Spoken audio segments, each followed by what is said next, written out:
Hi friends, तो कैसे हो आप लोग। उम्मीद अच्छे होंगे और आपकी प्रिपरेशन भी अच्छी चल रही होगी। तो आज इस वीडियो में हम मेंसुरेशन 2D और 3D के जो फॉर्मूलेज़ हैं वो हम कंप्लीट करने वाले हैं। इसके बाद आपको सभी फॉर्मूले कंप्लीट हो जाएंगे। इसके लिए ये जो आपके एग्ज़ाम आ रहे हैं UPSI SSC के GD एग्ज़ाम आ रहा है और बाकी सभी एग्ज़ाम जिसमें मेंसुरेशन पूछा जाता है उसमें इन फॉर्मूलों का काफ़ी ज़्यादा इंपॉर्टेंट रोल रहने वाला है। तो ये फॉर्मूले आपको अच्छे से जो है याद कर लेने हैं, जिस पे कि आप इनके बेस्ड जो क्वेश्चन होंगे वो अच्छे से कर पाएंगे। क्योंकि UPSI और GD वगैरह में फॉर्मूला बेस्ड क्वेश्चन नहीं आते हैं, तो वो आपके लिए काफ़ी ज़्यादा इंपॉर्टेंट रहने वाला है।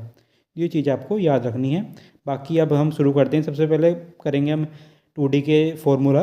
तो 2D की जो फिगर हैं उनके हम पहले फॉर्मूला देख लेते हैं। सबसे पहले बात करते हैं स्क्वायर की, यानी कि वर्ग।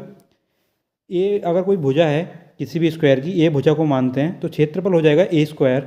ऐसे ही परिमाप 4 है, यानी कि 4 भुजा की 4 से मल्टीप्लाई कर देंगे, गुणा कर देंगे तो वो हो जाती है इसका परिमाप, जो हो जाता है पेरीमीटर। ये चारों तरफ की बाउंड्री को हम पेरीमीटर बोल देते हैं, परिमाप बोल देते हैं। विकर्ण होता है इस तरह से, यहाँ से मिलाएंगे इस तरह से, ये दो विकर्ण हो जाएंगे तो इसे हम A√2 से निकाल सकते हैं। तो ये होता है स्क्वायर से रिलेटेड सभी फॉर्मूले जिससे कि क्वेश्चन आपके एग्जाम में पूछे जाते हैं। नेक्स्ट देखते हैं हम रेक्टेंगल यानी कि आयत के लिए देख लेते हैं। तो L अगर लंबाई हो और B अगर चौड़ाई हो तो क्षेत्रफल हो जाएगा L × B, ये एरिया हो जाएगा। परिमाप 2 × L + B हो जाएगा, ये हो जाता है आपका परिमाप यानी पेरीमीटर। और विकर्ण के लिए आपको √L² + B² से आप विकर्ण इसके निकाल सकते हैं। नेक्स्ट फिगर देखते हैं हम अपना समबाहु त्रिभुज के लिए। तो समबाहु त्रिभुज में जो है एक ही भुजा हम देखते हैं A, तो सारी भुजाएं बराबर होती हैं, तो ये भी ये हो जाएगी, ये भी हो जाएगी। H इसकी ऊंचाई हो जाएगी। तो क्षेत्रफल निकालते हैं √3/4 A² से इसका हम क्षेत्रफल निकाल लेते हैं। परिमाप बाउंड्री होती है तो तीनों ही भुजा बराबर हैं तो तीनों को ही जोड़ लेंगे, यानी कि 3 हो जाएगा परिमाप। और ऊंचाई अगर ये वाले निकालनी हो हमें तो इस ऊंचाई के लिए H बराबर होता है √3/2 A। तो ये सभी फॉर्मूले आपको इक्विलेटरल ट्रायंगल यानी कि समबाहु त्रिभुज के लिए याद रखने हैं। नेक्स्ट देखते हैं समकोण त्रिभुज। इसमें आपके B होता है आधार यानी कि बेस, ऐसे ही H होता है हाइपोटेनियस यानी कि कर्ण, और P होता है परपेंडिकुलर यानी कि लंब। तो यहाँ से क्षेत्रफल हो जाता है 1/2 × B × P, यानी कि आधार × ऊंचाई। तो इस तरह से आपके ये हो जाता है क्षेत्रफल का फॉर्मूला। ऐसे ही कर्ण हो जाता है H, ये अगर हमें निकालनी हो तो पाइथागोरस की ये आपको फॉर्मूला याद रखना है, H² = P² + B²। तो यहाँ से हम कर्ण ये वाले निकाल सकते हैं, या कोई भी दो दी हो तो एक निकाल सकते हैं इस तरीके से। बाकी आपको पता है अगर पेरीमीटर यानी कि परिमाप निकालना हो तो तीनों को ऐड कर लेंगे, P + B + H, तो ये हो जाएगा आपका परिमाप। तो ये तो आपको समझ में आता ही होगा, परिमाप निकालना है तो तीनों ही जो भुजाएं हैं, ये सारी भुजाएं जितनी भी त्रिभुज में 3 होती हैं, 3 को ऐड कर लेंगे। आयत में 4 होती थी तो हम चारों को ऐड कर लेंगे। कोई भी फिगर है उसकी सभी भुजाओं को हम ऐड कर लेंगे तो वो हमारी बाउंड्री यानी कि परिमाप आ जाएगा। ऐसे ही नेक्स्ट देखते हैं विषमबाहु त्रिभुज में। तो यहाँ पर हम अर्ध परिमाप निकालते हैं। पहले यहाँ पर होता है अर्ध परिमाप S = A + B + C/2। तो ये हो जाएगा परिमाप, इसे 2 से भाग करेंगे तो अर्ध परिमाप हो जाएगा। तो उसके बाद इस फॉर्मूले से हम एरिया निकाल सकते हैं, क्षेत्रफल निकाल सकते हैं, जिसमें कि A = √S × S - B और S - C से हम एरिया निकाल सकते हैं। और ABC ये अलग अलग भुजाएं होती हैं, कोई भी भुजा बराबर नहीं होगी क्योंकि ये विषमबाहु त्रिभुज होता है। नेक्स्ट फिगर देखते हैं अपनी सर्कल यानी कि वृत्त के लिए बात कर लेते हैं, जिसमें कि R त्रिज्या होती है और D होता है अपना पूरा व्यास। तो R अगर यहाँ त्रिज्या हो, D व्यास हो और पाई की वैल्यू 22/7 या क्वेश्चन में 3.14 इस तरह से दी हो तो उस हिसाब से हम निकालते हैं। क्षेत्रफल का फॉर्मूला होता है πr²। ऐसे ही परिधि होती है 2πr, परिधि है चारों तरफ की, हम बाउंड्री को बोलते हैं, तो ये हो जाएगी 2πr। और व्यास होता है यानी कि D = 2r, ये हो जाता है व्यास। नेक्स्ट देखते हैं हम अर्धवृत्त के लिए। ऐसे ही तो अर्धवृत्त में R त्रिज्या थी, वहाँ पर क्षेत्रफल πr² होता तो अर्धवृत्त के लिए इसकी हाफ कर देंगे यानी 2 से भाग कर देंगे। तो πr² को हम 2 से भाग कर देंगे तो ये हो जाएगा अर्धवृत्त का क्षेत्रफल। ऐसे ही हमें देखना है परिमाप के लिए हम 2πr परिमाप होता था पहले, पूरे जो सर्कल है पूरे वृत्त का, उसे 2 से भाग करेंगे तो πr हो जाएगा। तो πr हो जाएगा परिमाप इतने का, यहाँ से यहाँ तक का, ये हो जाएगा परिमाप इतने का। बाकी ये जो बचता है इसका भी हमें निकालना होगा, तो इसके लिए हम जो है व्यास को जोड़ देंगे, व्यास होता है 2r, तो प्लस 2r हो जाएगा। तो इस तरह से हम परिमाप देख लेते हैं, पाई आर प्लस 2r, इस तरह से हम परिमाप यहाँ से निकाल लेते हैं। नेक्स्ट देखते हैं समांतर चतुर्भुज। उसमें आपके अगर b आधार हो, h ऊंचाई हो और a दूसरी भुजा हो, यहाँ से ये वाली भुजा h ऊंचाई हो और b ये वाला आधार हो, तो क्षेत्रफल b इंटू एच होता है, यानी कि बेस आधार इंटू ऊंचाई होता है, और परिमाप 2 इंटू ए प्लस बी हो जाता है। ऐसे नेक्स्ट फिगर देखते हैं अपनी सम चतुर्भुज में। ए अगर भुजा हो और d1 d2 विकर्ण हो, तो क्षेत्रफल 1/2 इंटू d1 इंटू d2, इस तरह से हम क्षेत्रफल निकाल सकते हैं। और परिमाप वही बाउंड्री होती है, तो इसमें चारों भुजाएं ए बराबर होती हैं, तो सारे चारों भुजाएं बराबर होंगी, तो परिमाप हो जाएगा 4a। तो इस तरह से हम इसके समांतर सम चतुर्भुज के यानी कि रोम्बस के लिए फॉर्मूले होते हैं। ऐसे ही समलंब चतुर्भुज में देखते हैं, ए भी होती है समांतर भुजाएं, ये समांतर हैं एक दूसरे के, और एच होती है ऊंचाई, ये वाली एच हो जाएगी ऊंचाई, यहाँ पर आपको दे रखा है। तो क्षेत्रफल हो जाता है 1/2 इंटू ए प्लस बी इंटू एच, तो ये क्षेत्रफल का फॉर्मूला होता है। और परिमाप सभी भुजाओं का योग के लिए होता है, तो ये भुजा, ये भुजा, ये भुजा और ये चारों भुजाओं को अगर हम जोड़ देंगे तो इनका ये हो जाएगा परिमाप। तो इस तरह से हम परिमाप निकाल लेते हैं। बाकी ये आपको एक, अगर आप स्क्रीनशॉट लेना चाहें या इसका पीडीएफ भी आपको टेलीग्राम पर मिल जाएगा, तो टेलीग्राम डिस्क्रिप्शन में लिंक है, वहाँ से आप कर लेंगे।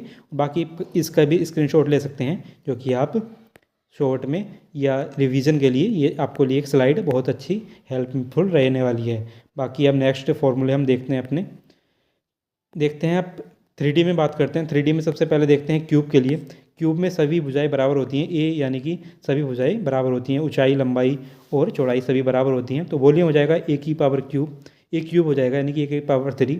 ऐसे ही कुल पृष्ठीय क्षेत्रफल यानी कि टोटल सरफेस एरिया हो जाएगा 6a², लेटरल सरफेस एरिया यानी कि पार्श्व पृष्ठीय क्षेत्रफल 4a² हो जाता है। और डायगोनल की बात करें इस तरीके से, कोई भी डायगोनल, तो यहाँ पर हो जाएगा a√3।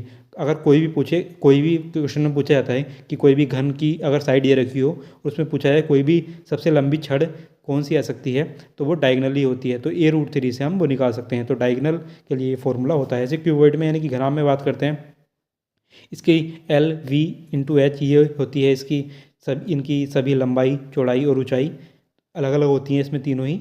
तो वॉल्यूम हो जाता है l into b into h. कुल पृष्ठीय क्षेत्रफल होता है 2 into l b plus b h plus h l, ये हो जाता है कुल पृष्ठीय क्षेत्रफल। और लेटरल सरफेस एरिया यानी कि पार्श्व पृष्ठ का क्षेत्रफल हो जाता है 2h into L plus B, यानी कि इसे हम बोल सकते हैं 2LH प्लस BH, इस तरह से भी हम बोल सकते हैं। एक चीज़ आपको ध्यान रखनी है, जब भी हम पृष्ठीय क्षेत्रफल निकालते हैं, पार्श्व पृष्ठीय क्षेत्रफल निकालते हैं, तो हम ऊपर और नीचे के यानी कि फर्श और छत को नहीं रखते हैं, सिर्फ चारों तरफ की जो इसे हम यहाँ पर कैलकुलेट करते हैं, चारों तरफ की जो है उसकी ही माप को हम कैलकुलेट करते हैं जब भी हम बात करते हैं पार्श्व पृष्ठीय क्षेत्रफल की। डायगोनल हो जाता है √L² plus B² plus H²। तो इस तरह से आपके ये फॉर्मूले होने वाले हैं, जो कि आपको काफ़ी क्वेश्चन इनसे बनते हैं। अब बात करते हैं लंबवृत्तीय बेलन यानी कि बेलन के। तो यहाँ पर अगर हाइट होती है बेलन की h और त्रिज्या होती है यहाँ की r, तो हो जाता है volume πr²h। Curved surface area, curved surface area मैंने आपको बताया पार्श्व पृष्ठीय क्षेत्रफल में, यानी कि वक्र पृष्ठीय क्षेत्रफल में हम चारों ओर की बात करते हैं, ऊपर की और नीचे की बात नहीं करते हैं। तो इस तरह से ये हो जाएगा 2πrh। ऐसे ही टोटल पृष्ठीय क्षेत्रफल में कुल वक्र पृष्ठीय क्षेत्रफल तो होता ही है, बाकी इसमें ऊपर और नीचे के भी ऐड कर देते हैं, तो इस तरह से ये हो जाता है 2πr into r plus h। तो ये हो जाते हैं टोटल सरफेस एरिया यानी कि वक्र कुल पृष्ठीय क्षेत्रफल। अब करते हैं खोखले बेलन की बात। खोखले बेलन में एक रेडियस होती है r, कैपिटल R, और इन रेडियस अंदर वाली जो त्रिज्या होती है वो स्मॉल r होती है। तो आयतन हम बात करते हैं तो pi into r² minus small r² into h ही हो जाता है जो है आयतन। और टोटल सरफेस एरिया की बात करें 2π into capital R plus small r into h plus capital R minus small r। तो इस तरह से ये होते हैं। इससे भी कभी कभी क्वेश्चन आ जाता है, लेकिन इससे ज़्यादा क्वेश्चन नहीं आता है, तो ये भी आपको थोड़ा ध्यान रखना है। बाकी जो क्वेश्चन ज़्यादा बनते हैं वो इस बेलन से ही बनते हैं, लेकिन इससे भी ये नहीं कह रहा कि क्वेश्चन बिल्कुल नहीं आता, कभी कभी आ भी जाता है। बात करते हैं शंकु की यानी कि कोण की बात करते हैं। तो यहाँ पर शंकु की त्रिज्या ऊंचाई यानी कि टेढ़ी वाली जो ऊंचाई होती है L होती है, त्रिज्या R होती है, और जो ऊंचाई होती है ये होती है H। तो यहाँ पर स्लेंट हाइट कैसे निकालते हैं, तो पाइथागोरस से हम निकाल लेते हैं L बराबर, यानी कि ये कर्ण होगा तो under root are square plus h square से तिर्यक ऊंचाई हम निकाल लेते हैं। वॉल्यूम क्या होगा, 1/3 पाई आर स्क्वायर एच होता है वॉल्यूम। कर्व सरफेस एरिया यानी वक्र पृष्ठीय क्षेत्रफल होता है पाई आर एल, और टोटल सरफेस एरिया यानी कुल पृष्ठीय क्षेत्रफल होता है pi R into R plus L. तो इस तरह से आपको ये कौन के फॉर्मूले याद रखने हैं, जो कि इससे काफ़ी ज़्यादा क्वेश्चन कौन से पूछे जाते हैं। शंकु का छिंदक भी फ्रस्टम ऑफ कोन, यानी कि इसमें जो है ऊपर की ये हटा दी जाती है, ये नहीं होती है।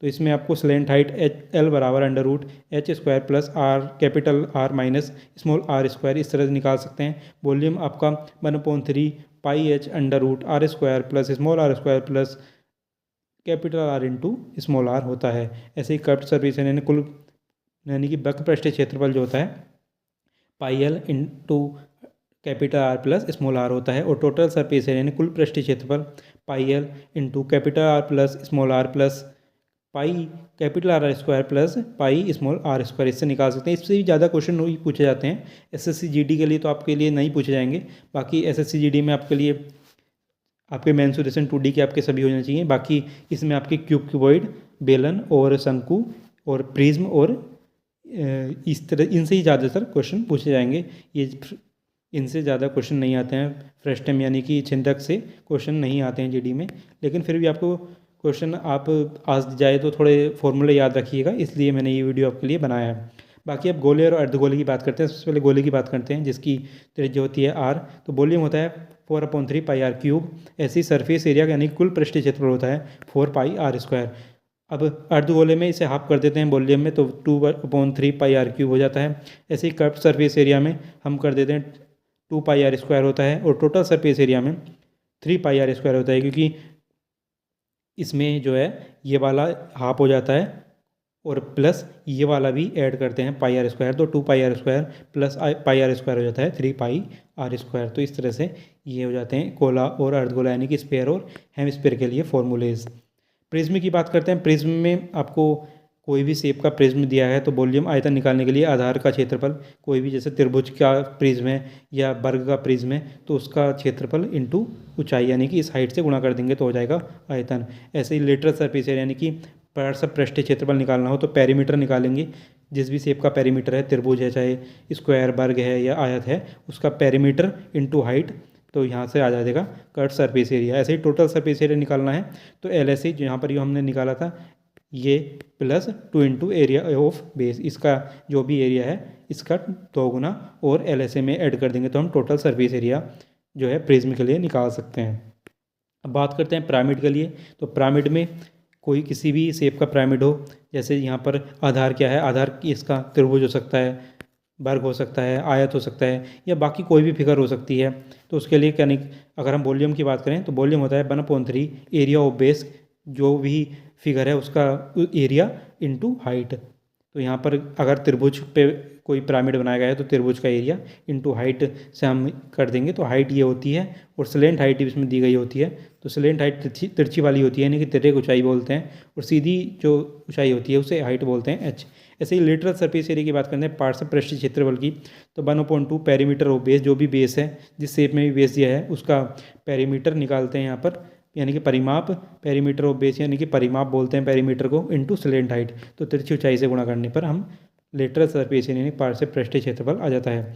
टोटल सरफेस एरिया निकालना हो तो LSA यानी कि पार्श्व पृष्ठीय क्षेत्रफल में बेस है इसका एरिया ऐड कर देते हैं, तो यहाँ पर हमें टोटल सरफेस एरिया यानी कि कुल पृष्ठीय क्षेत्रफल मिल जाता है।